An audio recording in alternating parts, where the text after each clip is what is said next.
What is going on, ladies and gentlemen? Welcome back to another edition of the Jays for Days podcast. I'm Josh. He's Josh. We got Jays Jumpers, Jaron Jackson Jr.'s, John Morant's, Joe Johnson's, Ja Raff's. Of course, we've got Jays. We got him for days. Josh, how you doing? Well, two things. Number one, I was pleased to see Joe Johnson was a guest of honor at the Atlanta United game this weekend. He was? He That's was. a W. Made me very proud. It's an absolute W. Absolutely. Second, though, I feel like we both got to this point where we're officially excited about this season. Yes, I'm getting there, for sure. We were going back and forth over the weekend about just random stuff and ACC departures and the fact you're going to go do investigations on all 360 teams. Well, over the weekend, I texted Josh. I was like, and a team that I'll leave unnamed because they might be discussed later in this podcast. I was like, this team lost their top 6 scorers, and he just without any hesitation, it's like it's only 4 of the top 6, and I had to double check and realized he was right. And I was like, wait a second, why do you know about this team already? And he was like, I'm already doing ACC prep for our conference previews. So yeah, I think we're a little bit excited, but yes. I'm very much ready for the college basketball season to start, and by extension to actually talk about the teams that are going to be on the floor this year. And we talk about that a lot. The idea of we like all the other conversations are fun, but the conversations that are the most enticing are the ones about the product and the teams that are actually playing basketball this year. We're kind of getting there this week. Yeah, we're getting close. It's intentionally the players who aren't going to be there anymore. But it's about the impact it has on this year's team. Correct. So slowly but surely, we're inching toward having real teams to talk about. Which at this point we do. Rosters are more or less finalized, but then also to the point where we actually have games to discuss. Completely. Last week we talked about transfers, sort of the most important, impactful transfers of 2022, and we're kind of doing the inverse of that today. We're doing departures, but not in the sense of transfers. In the sense of guys that left the sport for one reason or another. Typically that reason is to go play in the NBA or go attempt to play in the NBA. But left the sport and didn't go to another team to kind of talk about the guys that aren't in the sport this year that could have been in the sport this year. And kind of try to paint a picture of where we're not going to see guys that maybe it never crossed our mind that we wouldn't see that guy, at least at the beginning of last season, and how that kind of ties into the product that those teams are going to put on the floor this year. And Would you agree with that? Yeah, and we also probably could have clarified this a little bit. I included all non-transfer departures in this. Okay. So it's some guys who could have been there, some guys who graduated. Oh. Yeah. So all of my guys are guys who left who didn't have to leave.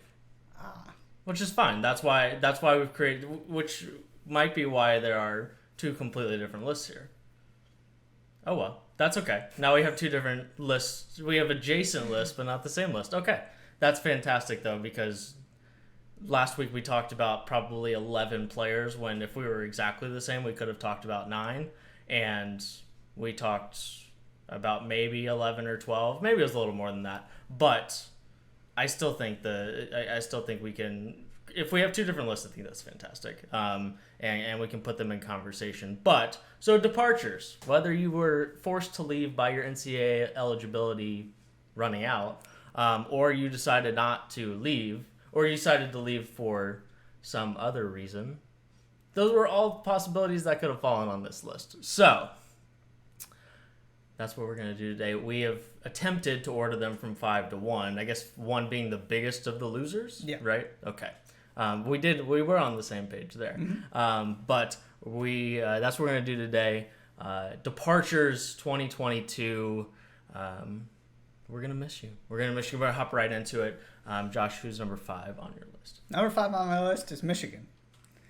A combination of, and basically all of these teams I have, it's a combination of guys who left for the NBA and guys who graduated / chose to pursue professional careers and or not use a final year of eligibility. Mm-hmm. I just threw it all together because it's a mess with all the COVID stuff. Sure. So the players Michigan lost that fall into this category: your two guys that went to the draft, Caleb Houston, Musa Diabate, and then Devontae Jones and Eli Brooks are also part of this for me. Mm-hmm.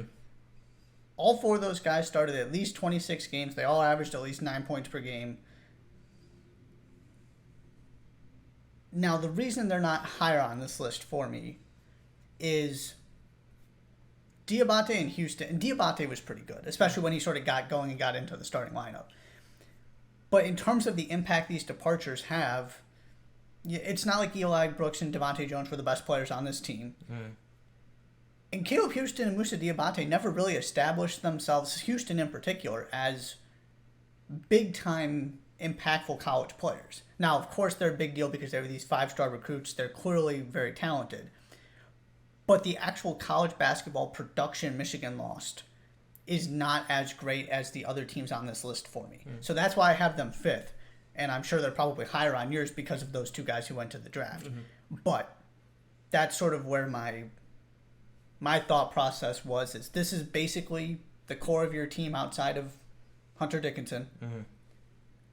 But also, it's entirely possible Caleb Houston becomes a first-team All-Big Ten guy in year 2, but it's not a guarantee. Mm-hmm. Whereas a lot of these other teams, we're talking about first-team All-Conference guys who you know exactly what they are at the college level. So I put those teams higher. I think, right, based on the nature of my list being more specific to what's going on in departures that weren't forced specifically, Michigan's on my list. Michigan is higher on my list.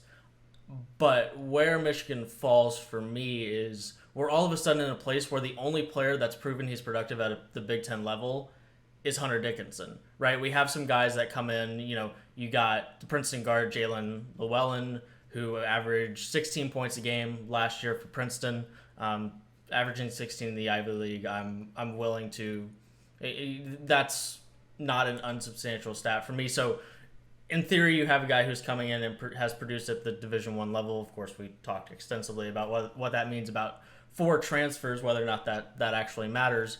But then after that, there's nobody on that roster that's proven they can produce at a Big Ten level. And if nothing else, Musa Diabate and Caleb Houston have proven that they can produce and contribute at a Big Ten level, which is why Michigan comes in higher on my list, because there's going to be a lot of depending on, and it was a decent recruiting class, but it certainly wasn't the kind of recruiting class they had 2 years ago. Yeah. So it's not like we're looking, and part of how I looked at this is, okay, did teams replenish what they lost in a real way? And I completely disregarded that. So, so for me, right, did Michigan replenish kind of this lost production from Caleb Houston, Musa Diabate? Because this team was already not very good last year, relatively speaking. Yes, they made a run to the Sweet 16 ultimately. And by Michigan standards, it was still a fine year. Like, it certainly wasn't lucrative and what we come to expect of their Big Ten success the last few years. But it's not like this team was starting from like third at KenPom like it had the last couple of years. And I just think that Hunter Dickinson is the type of player that excels when there are other guys on the floor that are putting some sort of pressure on the defense and allowing him to operate in one-on-ones in the post. And I'm not sure anybody's scared of what Michigan has yet outside of Hunter Dickinson. And at least Caleb Houston and Musa Diabate could have been more threatening options from the jump than the guys they have on the roster now. Sure, absolutely. Yeah. It's a big loss. There's no two ways about it, especially when you're talking about NBA draft departures. Mm-hmm. There's an incredible list of collective groups leaving teams. Yes. Oh, and I'm actually pumped to hear who's on your list because it's going to be 2 completely different lists. Yeah. And that because I didn't approach the preparation with that kind of idea in mind. And I didn't look at what the replacement was at all. Right. So let's continue, shall we? So 5 on my list is actually a team that did lose a lot, replenished a lot, but didn't replenish a player that I really, really like as a college basketball player. So Duke's 5 on my list because of Trevor Keels. So Trevor Keels was the guy who, I mean, we waited until like 11 seconds before the deadline back in, was it June? Is it June where the deadline is? We did a podcast on it when it actually happened. Yeah, but, early June maybe. It can't be any later than like late June because that's when the draft is. I think it was June 1st or 2nd or something.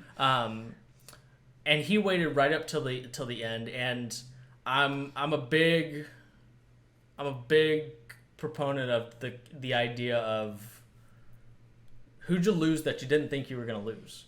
And maybe heading into the season, it's okay, Trevor Keels is probably gone before the season even starts.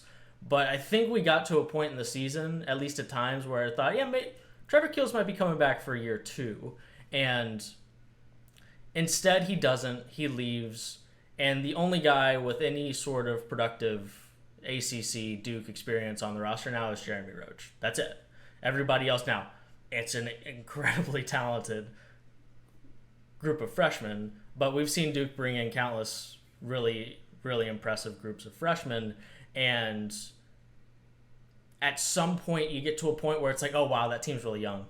Even if, I'm reading a book right now, and they, talking about Army going to Duke at the very beginning of the Zion Williamson season, and the coach just kind of figuring out what Duke's issues were before anybody kind of figured it out. This was right after they blew out Kentucky in the Champions Classic, and it was RJ Barrett wants to prove he's better than Zion Williamson. They don't like pressure, and I can't remember the other one. They can't guard man to man, something like that.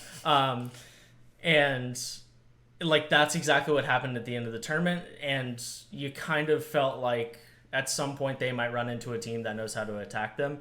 And especially in the conversation of title contention this year, the other title contenders this year are so experienced when it comes to Gonzaga, when it comes to North Carolina, and then the other team I'll throw in there is I'm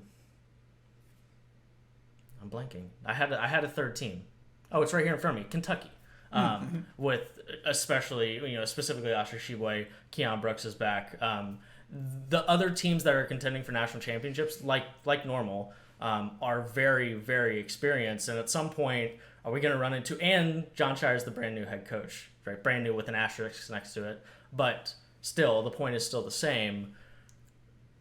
How are we going to run into a point where they really, really miss Trevor Keels and the conversation of what it means for the national title conversation? So Duke's 5 on my list. Yeah, I'll say most of my thoughts on that subject for ACC preview, because we're going to discuss that in depth. But absolutely, that was one of the things that struck me too when you look at this roster is I'm not sure what you're going to get from the transfers. They're not exactly the most high-profile guys. Right. And then, you got Jeremy Roach and the freshman. And let's see what happens. Exactly.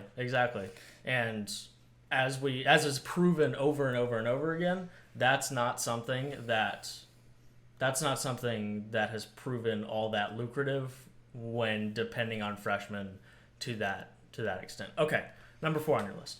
Purdue. The Boilermakers. Jaden Ivey, Travion Williams, Sasha Stefanovic. Mm-hmm. These are the only 3 players on the team that average more than 2 assists per game. Mm-hmm. And the other part of this for me is they all do different things that need to be replaced. Okay. Right. You have interior playmaker in Travion Williams, something Zach Edey does not do. Mm-hmm. They are very different players. Yep. Jaden Ivey is your game breaker, uber athlete, breaks defenses down guy. Not sure where that's coming from. Right. And Sasha Stefanovic is your knockdown 3-point shooter. Not sure where that's coming from. And so, of course, these are also 3 of the better players in the Big Ten last season, particularly Williams and Ivey. Mm-hmm. And Stefanovic could have been if he wasn't so far down the pecking order and Purdue wasn't catering to 2 all Big Ten caliber centers. Already, yeah. He just kind of got stuck in there as a floor spacer when I think he could have been more than that. But that was the reality of the situation. So they're 4 for me just because, sure, there's some talent that's still there. I mean, this recruiting class that didn't play last year, basically, was a really, really good one. There are players to fill these holes to an extent. But when I look at sort of drop down in roster talent and big question marks, Purdue's one of the teams that jumped out to me right away. Kind of what you were talking about in Michigan of who is going to fill these roles. Mm-hmm. I see the same issue with Purdue because you also lost Eric Hunter Jr., who doesn't qualify in this conversation. Right.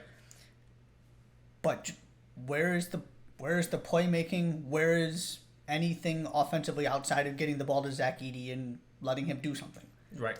You know, we haven't talked about this yet, but they're high on my list of the teams I'm most intrigued by how they're going to work because they have the Mr. Indiana basketball in 2022, 21, whichever year it counts as. I think 2022. And the runner-up. They have Fletcher Lawyer, who is Foster Lawyer's younger brother. And then the Mr. Indiana basketball is Braden Smith. Yep. Both of them are in that freshman recruiting class. On top of what there was. Trey Kaufman-Renn and Caleb First last year. Right, exactly. Right. So in theory, two things.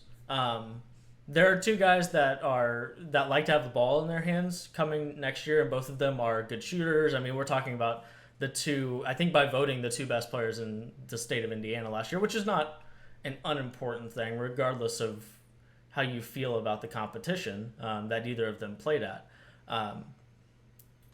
But, you know, so one, it's just going to be so different. And two, right, there's a chance that this group of four, these last two recruiting classes, then turn into the next Purdue class, you know, in 2 years, where it's like, man, this team is super deep, super talented, has all the shooters, and is going to find a way to win 14 or 15 Big Ten games. You can just kind of lock it in right now. But this year, to your point, and any year, it's the same with the year right after Carson Edwards.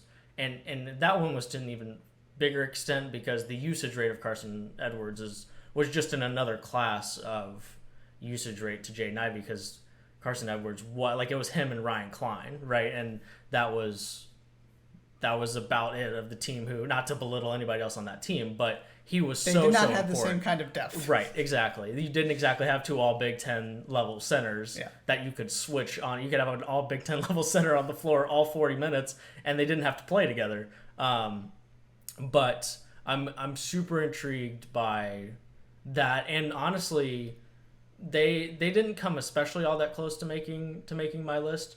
But losing Jaden Ivey in and of itself is super important, and of course something you have to try and figure out, even save Sasha Stefanovic and Travion Williams heading out the door as well. So, number 4 on my list is Marquette, because Marquette lost Justin Lewis.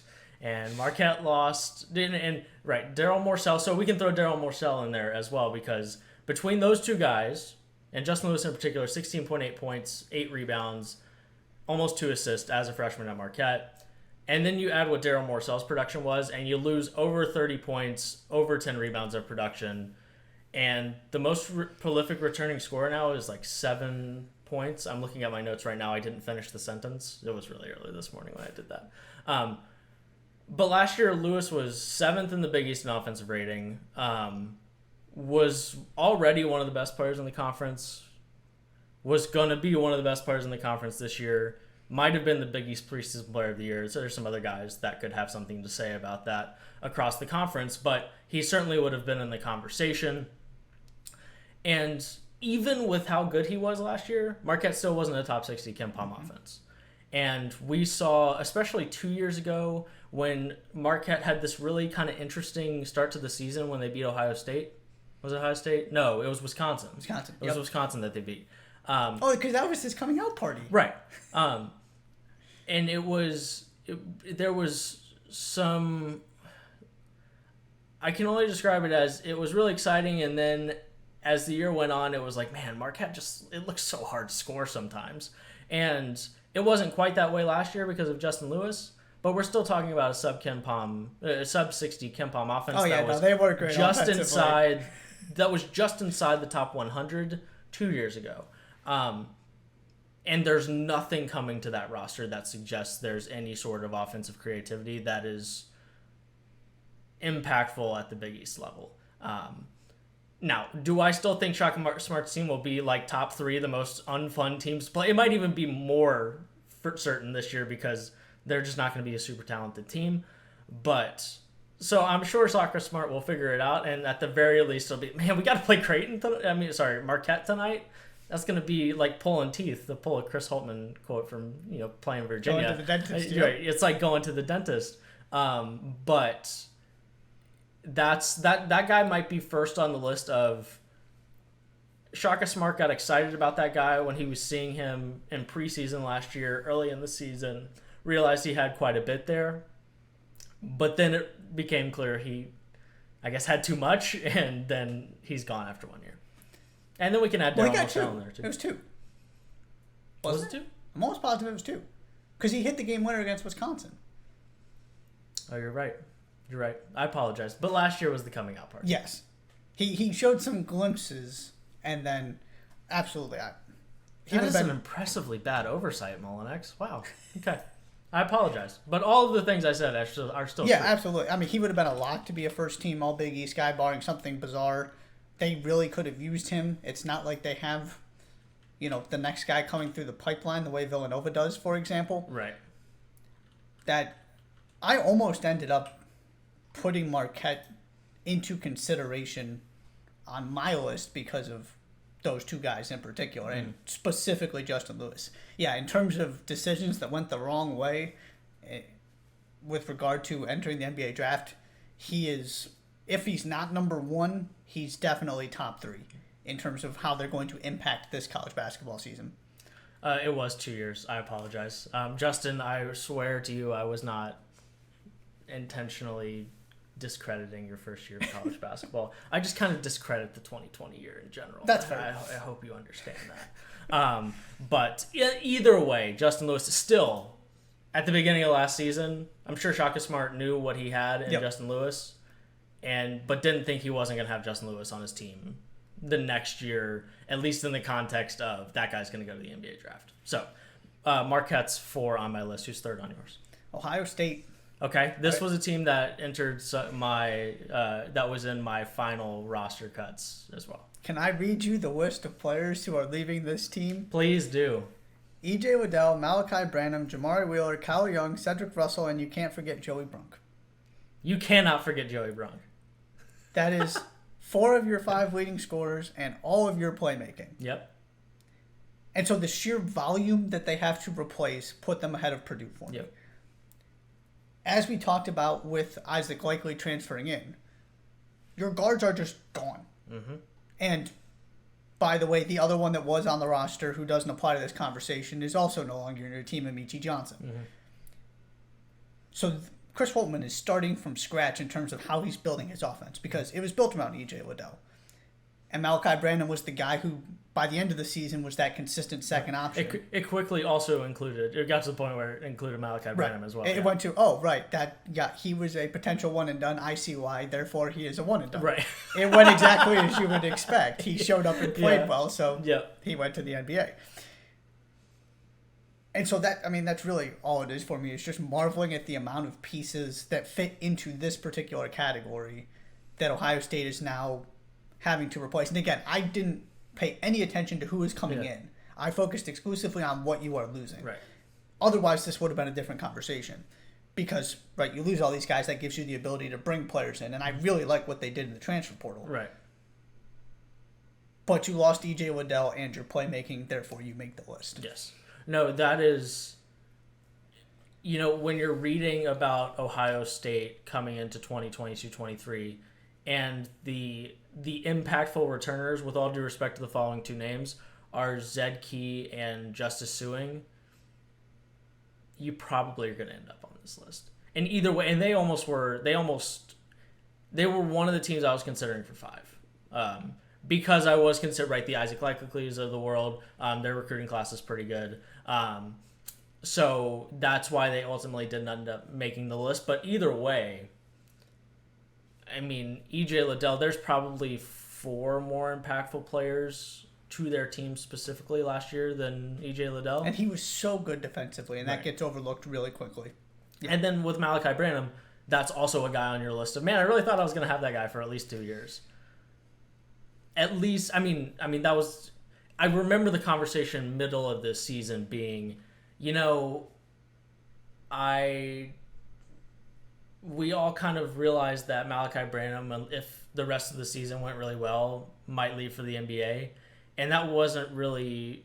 I didn't remember that being part of the conversation. When talking about their recruiting class, and you've got one and done caliber player Malachi Branham. I don't remember saying that. I feel like it was this could turn into a one and done from a recruiting profile standpoint. He fit that description, but right, you're not looking at him the way you're looking at Paolo Banchero and saying this is a for sure one and done. It's not like he was lighting the world on fire at the very beginning. Mm-hmm. So to me, this was very much one of those sort of 50-50.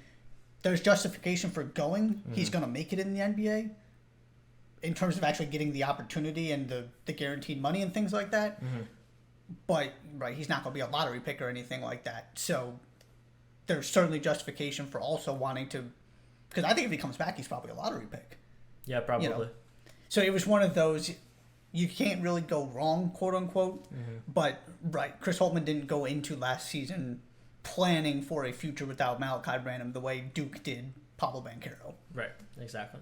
So third on my list is Michigan. That's where Michigan comes in. We've talked about them at length at this point, so I don't feel the need to reiterate everything. But Caleb Houston, Moussa Diabate, then you add the guys that they lost in just graduation, and you're left with a very good college basketball player is the only guy you have complete faith in.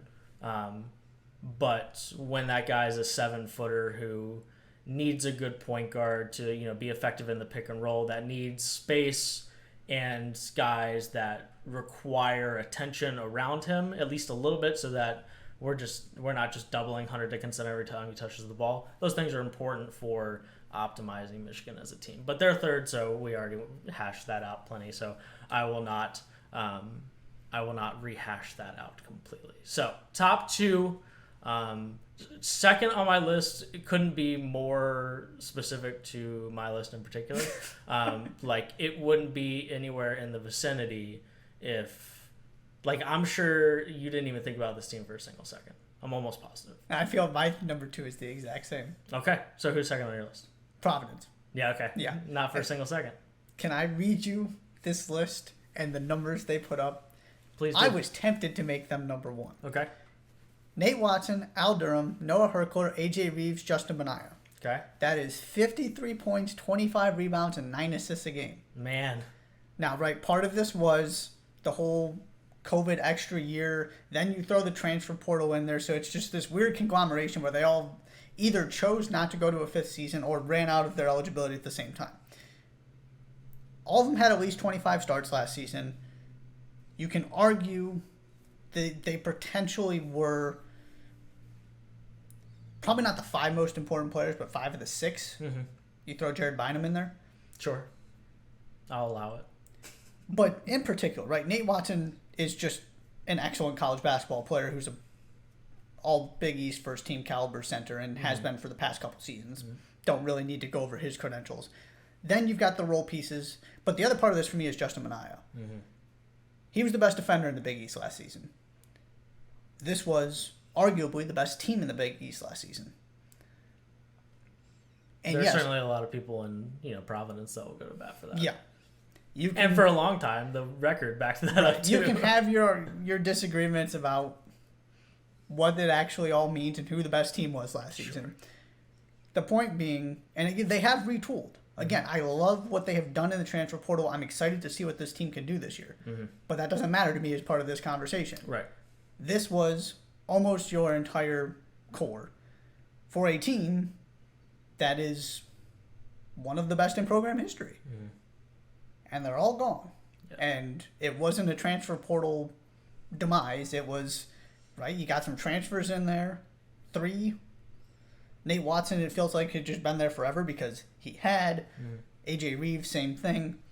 So they are 2 on my list. I'm sure they're not on yours. But when I was looking at teams that actually have to replace pieces they lost that are no longer part of college basketball, the only reason the team above them is because of kind of the significance for the program. I think Providence is going to be fine. I'm not so sure about this other team. I think we have no. I think after all of our differences here, that we're gonna have the same team first on our lists together. But so in the spirit of having a team that I'm sure didn't cross your mind for a single second on my list is Colorado State. Because Colorado State, relative to how important this player was to their success last year, and especially relative to there's no way in the world you're replacing that guy. David Roddy. David Roddy is number one on that list. 19.2 points, 7.5 rebounds, 3 assists. It is the single biggest hit that a college basketball team took this year from he didn't have to leave and we're in no way, shape, or form going to replace him. Now, the reason why I don't think this team would have ever even kind of sniffed your list is because the senior leadership of the team returning, headlined by Isaiah Stevens, who was an incredibly productive guard last year, they're going to be fine. And a team that, they were 6th seed last year, I expect them to be in the conversation for an at-large bid this year again. And they were above a 6th seed for a while and then kind of tailed off at the end. They were really, really good the first few months of the season. So going to be a really good basketball team without the guy who averaged 20 points and 8 rebounds. Best player in the conference player of the year. Mm-hmm. And there's just no way to replace that, right? When you look, Ken Pom can tell you, as David Roddy got better, this team got better. David Roddy's freshman year, they were 99th at Ken Pom. Then they were 66th at Ken Pom in the mid-60s. I wrote the other two down. Why didn't I write the other? But last year they finished at 46. And to your point, it wasn't like that. The end of that season went as perfectly as it could have from a Ken Pom perspective. I mean, we can look at teams every year that jump from, barely making the tournament to finishing in the top 25 of Ken Pom because they made a run. And the same can be said for the inverse, right? It wasn't a super hot end of the season the way that we started really hot with Colorado State, up until they got blown out at San Diego State. But then they win that game. They also ultimately lose to San Diego State in the Mountain West Conference Tournament. But when it comes to guys that didn't have to leave that left, no team's ceiling, in my opinion, was changed as drastically as Colorado State's was with David Roddy. And there's never going to be another David Roddy, at least not soon, unless you're just the luckiest college basketball program ever that you're Colorado State. And you get back-to-back David Roddy type players in the same, 8-year span. That typically doesn't happen for a team like Colorado State. So that's why they're second on my list. 1, 2 for me. Actually, probably 1, 2, 3. I'll just say 1, 2. Him and Justin Lewis. Yeah. In terms of most damaging sort of 50-50 departures. Yeah. Third on your list? Who was the third guy? The other guy I was talking about was E.J. Waddell. Okay. Because he did have another year left, right? Yes. Yeah. There was eligibility left there. Also, he was just as close to the NBA as he was going to get. Right, he did all the things he needed to. Right. So and came back and said, you know what, I want to be a guy that can prove he can shoot the 3-pointer. Right. And then did it. And still managed to be a really high-level defender and do all of the other things as well that he did the last year. So, it was time for him to go to the NBA because unless he just averages 7 more points and is the national player of the year, that's kind of, or Ohio State makes a deep run in the NCAA tournament. Those were the two things that could have drastically improved his stock, and the likelihood of that happening, not super. And he always has limitations in terms of his NBA profile. Right. He is who he is. So, but those 3 guys in particular, to me, really stand out. But I would put Liddell in a category behind Roddy and Justin Lewis, absolutely. When you're looking at one guy and what they mean to their team and what that departure means looking at this season, Marquette and Colorado State are your big losers, no doubt about it. And also, to sort of what we've been talking about, it's not like everybody was going, David Roddy, NBA prospect alert at the beginning of this season. Even if you knew what David Roddy could be and, he's getting significantly better every single year, he could have a really, really good season. NBA wasn't part of that discussion. Right. That is the epitome of, man, if he gets even better this year, imagine, and then we've got his senior year, man, with these other guys like Isaiah Stevens. Yeah. And he's also just one of those guys that He's just really good at basketball, Yeah. so you give him a chance because he's going to do good things for your basketball team. Right. And see if he sticks, but I'm all for the concept of David Roddy getting an opportunity in the NBA. We talked about where he got drafted and all that, but yeah, it's a huge blow, not to the program, right? They're going to be fine. Right. They've got a really good thing going on, but like you were saying, in terms of what they could be this season, that's easily a top 25 team, maybe a top 15 team if he comes back. Right, and that's I said top mainstay in the top 15 all season. Probably, unless they have a couple bad losses in there, but yeah. Mm-hmm. But it's impossible to do this job. Like the guys who don't completely replenish their roster with an elite recruiting class every year, like anybody who keeps a job for like a while, and the Colorado State coach hasn't been there for very long at this point, but but he's off to a pretty darn good start when it comes to being there for a long time if he wants to. But anybody who manages, like the guys that you look up and they've been at the same mid-major, or even the same, like if you've been at the same high major for 15 years and you don't replenish recruiting classes like clockwork, like, you know, the Dukes and Kentuckys of the world, like that might be the most impressive thing that a college basketball coach can do, because as I said to you this weekend, it is an impossible job if you're not recruiting like that. And especially with the transfer portal wide open now. Right. Because that was the other thing as well. Does David Roddy want to go play at a high major? Yeah.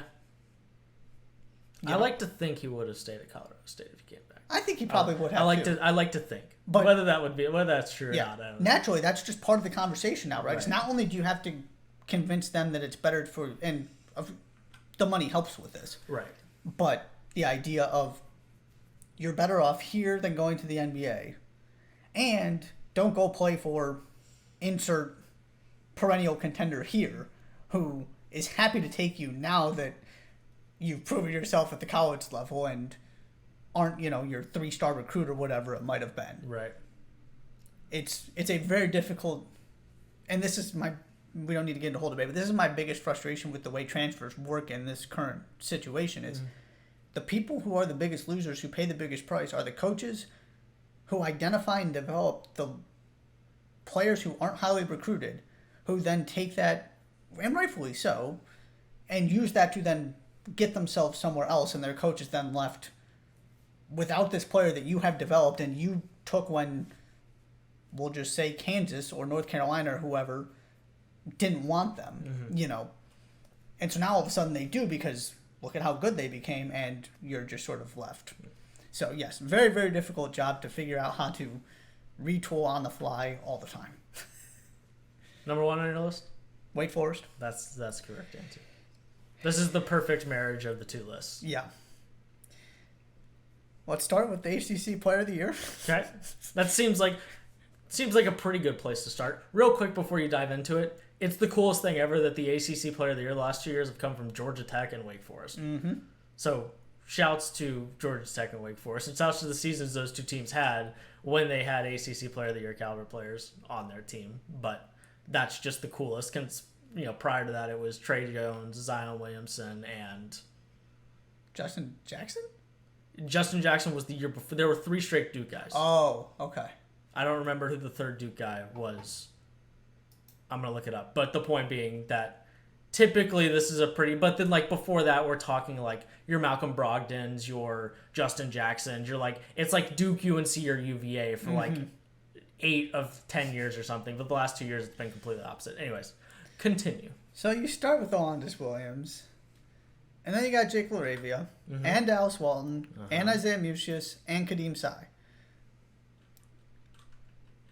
All of those players except Kadeem Sy had at least 33 starts. Yep.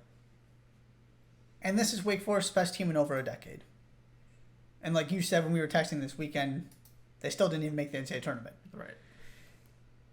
And the other part Marvin Bagley, Trey Jones, Zion Williamson. Yeah, okay. So it was Alondis Williams and Moses Wright. Shouts to Georgia Tech and Wake Forest. Then it was Trey Jones, Zion Williamson, Marvin Bagley, Justin Jackson, Malcolm Brogdon, Jaleel Okafor, T.J. Warren at NC State, Shane Larkin at Miami. Yes. Okay. Look at Miami sweeping the 2013 ACC. regular season and conference, and then so Tyler Zeller, UNC, Nolan Smith, Duke, Grievous Vasquez. Oh yes. But then we're talking. Then it's Ty Lawson, Tyler Hansborough, UNC. Yep. Jared Dudley, JJ Redick. So I love how Jared Dudley is just squished in between those two or those three guys. I know, right?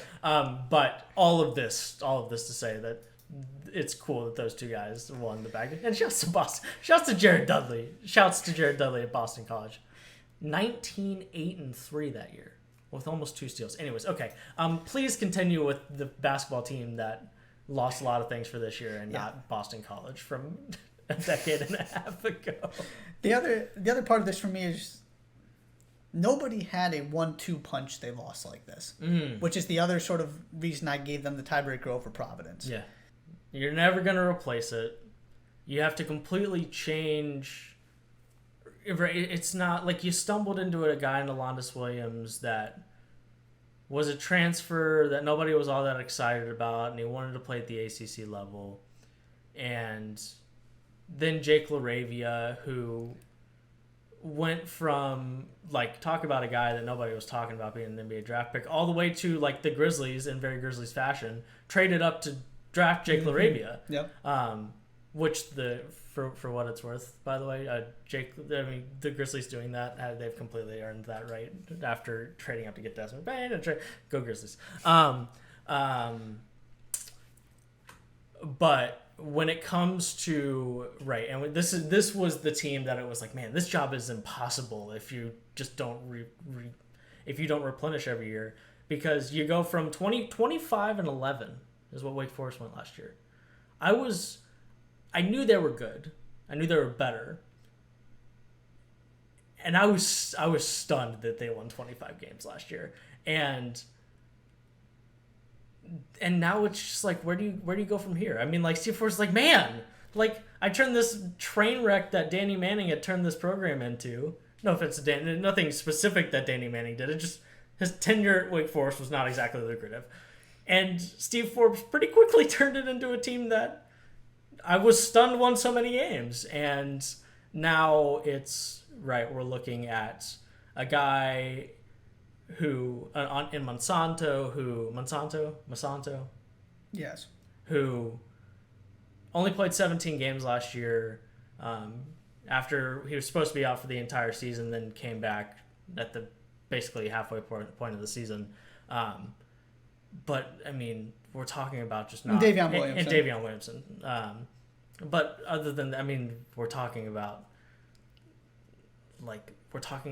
35 points worth of production. 35, 10, 11, and 9 is what we're trying to replace. That's tough. It is.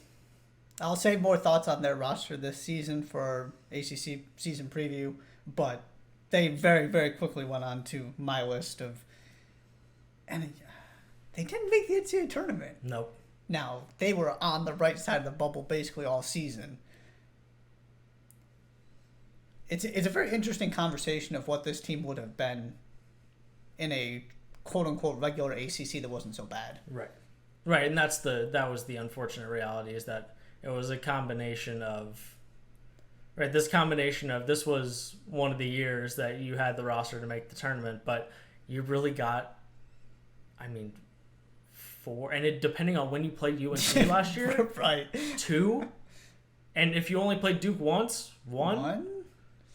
Like, to get a win that was actually important when you got it, because I mean, we can talk about how good UNC was, but like, UNC lost a game they should not have to Virginia Tech. I think it was Tech. Yeah. Mm-hmm. Like, on February 19th. Like, that's how long we went before UNC actually turned into kind of the unstoppable train they turned into. Yes, UNC lost in the ACC tournament, but like, it wasn't all that long before the end of the regular season that UNC, we were still talking about them as one of the teams that didn't have a quad 1 win. It was at least into January, yeah. Mm-hmm. It was them, and it was Virginia Tech. It was those were 2 of the teams on the list of these teams still don't have a quad 1 win. So the point being that I don't know off the top of my head when Wake Forest played North Carolina, but even if they had beat them in like early January, it would have been like, okay, it's a UNC team that's like okay, not great, and they don't have a quad 1-1 yet. Of course, we know how it turned out, but the point being that a really good season that when you look at the quality of wins, it's just an unfortunate year to be that kind of bubble team. When in theory, when usually the ACC is a place that's helpful to you as a bubble team. Oh, right. You take their resume and you pop it in another season. They're easily in the tournament. Right. Yeah. I have 3 honorable mentions, one of which I am surprised you did not include. Okay. I mean, I've got honorable mentions as Oh, well. So okay. Would you like to give yours first then? no, go for it. I'll react.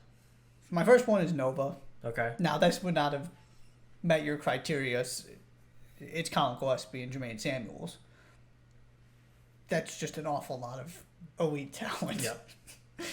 And, all-time great Villanova-ness in Naturally, there. yeah. So, I couldn't go all the way to putting them in the top 5, but they certainly got into the conversation for me. Second, Kansas. Okay. Again, I know Kansas has reloaded, but there's an awful lot that's not there from last season, Right. which is why you're bringing in, other players from the Big 12 and things like that to build yourself back into a top 10 team this season. And the team I'm surprised you didn't have is Arizona. They are one of my honorable mentions. Okay. Arizona was on my honorable mention list. Because primarily it's NBA draft guys. Right. Right? It's Ben Matherin, Christian Coloco, and Dalen Terry was so important for that team last season.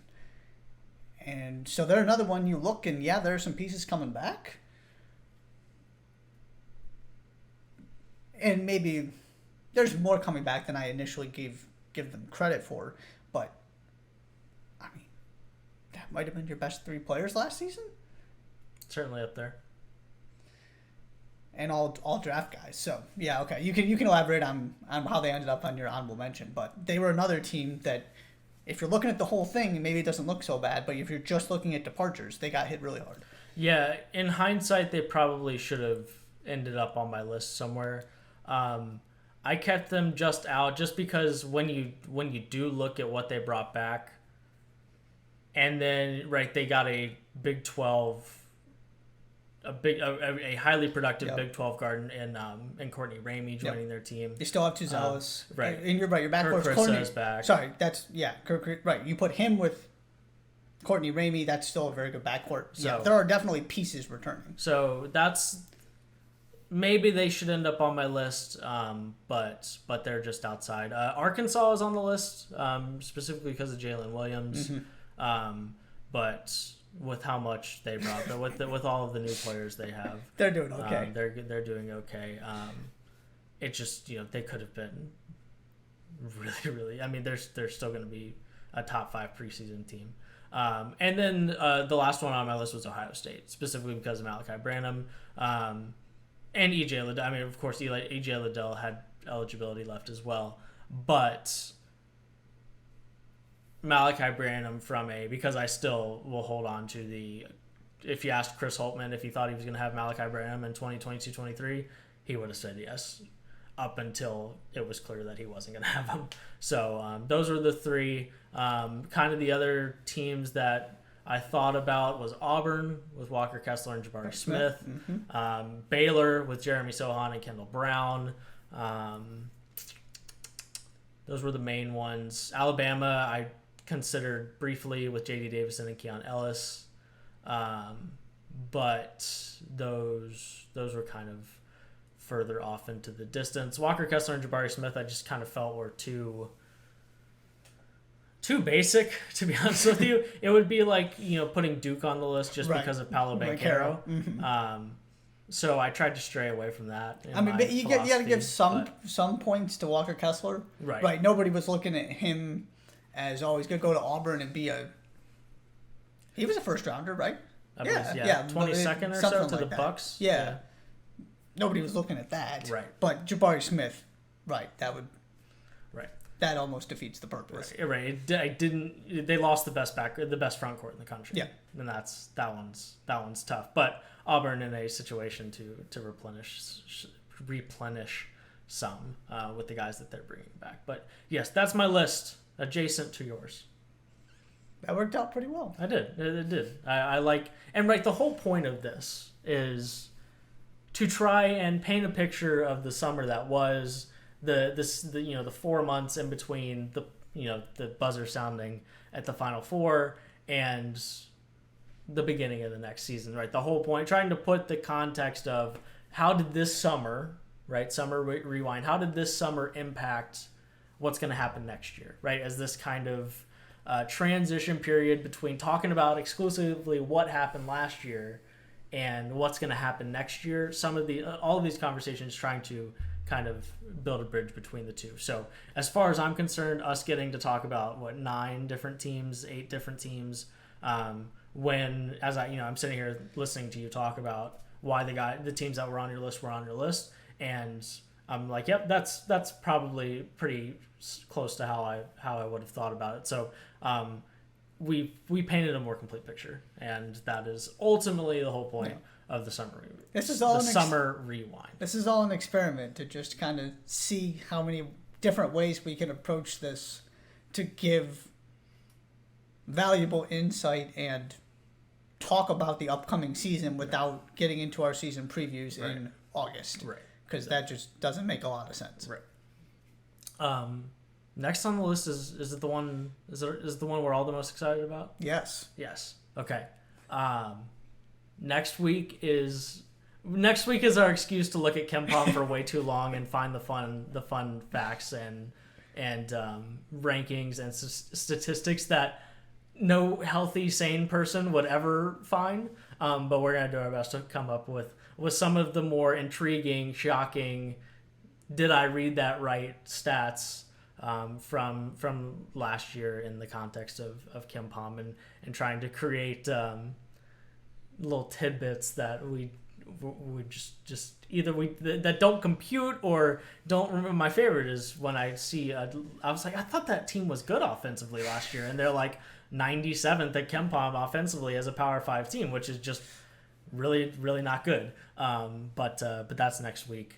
I'm very much looking forward to that. Do you have anything else? I was just going to say, I vote we have no structure on it, that we just come with tidbits and just go back and forth. I love it. And there's no cap on it. I mean, at some point, maybe we should put a time cap on it rather than a or list maybe cap. We'll have to talk. Maybe 10 or 15 or something. We'll have to see. Well, but yes, very much looking forward to just an absolute, those chaotic, a picture collage where there's no really rhyme or reason, but you can't stop looking at it. Yep. That's kind of what we're going for there. Absolutely. But that's all we've got for you today on departures ahead of the 2022-23 season. Can't wait for the KenPom episode next week. Please subscribe to the Jays for Days podcast. Do you have something else? I will clarify. I will not exclusively be using KenPom. That's fine. I'm not exclusive. I was gonna come locked and loaded with different places. You're free too. There will be some non-KenPom discussion, but there will also be an awful lot of KenPom discussion. Next week, be there. Please subscribe to the Jays for Days podcast on Apple Podcasts, Spotify, and Google Podcasts. Follow us on Twitter at Jays for Days Pod. Check out the YouTube channel. Be on the lookout for a new media type source from us in the coming weeks. But we'll share more when we have more to share. Please subscribe to the Jays for Days podcast on Apple Podcasts, Spotify, and Google Podcasts, and we will see you next time. I'm Josh. He's Josh. We will see you later.